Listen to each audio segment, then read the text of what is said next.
Chikungunya fever কিভাবে বুঝবো? Chikungunya আর dengue একই রকম মশা দিয়ে হয়, মানুষের শরীরে প্রবেশ করে।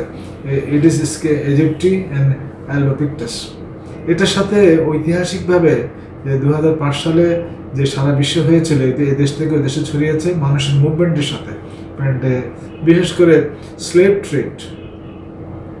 এটা জ্বর হয়, এটা সাধারণ অন্য 10টা জ্বরের মতো, তাই কোনো তফাৎ নেই। কিন্তু এখানে অনেক জয়েন্ট পেন থাকে, গিরা ব্যথা বা গিরা ফুলে যাওয়া, এই জিনিসটা প্রবল আকারে অনেক বেশি মানুষের থাকে এবং অনেক ব্যাপক, বেশ প্রচণ্ড ব্যথা হয়। অন্য সিমটমগুলি তেমন থাকে না।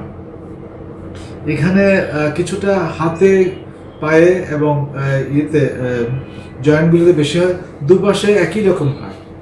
এবং আবার অনেক চিকুনগুনিয়া কিন্তু কোনো সিমটম থাকে না, অ্যাসিমটোমেটিক যেটা হয়, এটাও হতে পারে। সো অনেক সময় দিয়ে একটা র্যাশ থাকতে পারে হামের মতো।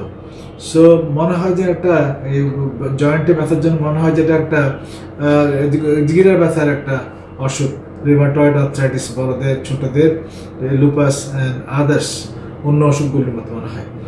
তাহলে বোঝার পথ কি, ডায়াগনোসিস নিশ্চিত করার পথ কি? সেটা হচ্ছে আমরা একটা ICT, IgM, IgG for chikungunya করব, এটাই উত্তর। এবং ভাইরাস কালচার রেয়ারলি করা হয়, এটা ল্যাব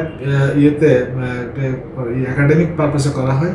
রোগী ম্যানেজমেন্টের জন্য একটু হলেই চলে, এবং অন্য জয়েন্টের অসুখগুলি নয়, নিশ্চিত হলে আমাদের অসুখ চিকুনগুনিয়া বোঝা গেল। এর চিকিৎসা হচ্ছে আপনার ব্যথার ওষুধ দেওয়া, এবং দীর্ঘদিন অনেক সময় ব্যথা থাকে, এই ব্যথা অনেক সময় 1 বছরও থাকতে পারে। বাট সবার আলটিমেটলি সবগুলো ব্যথা কিন্তু প্রায় সেরে যায়। কোনো রেসিডুয়াল ডিফর্মিটি, জয়েন্টে যে ব্যথা বাঁকা হয়ে গেছে কিংবা কোনো অসুবিধা সেরকম থাকে না, কষ্ট হয় মাঝখানে, এটাই হলো আর রিয়েলি ডেথ প্রায় না হওয়ার মতোই।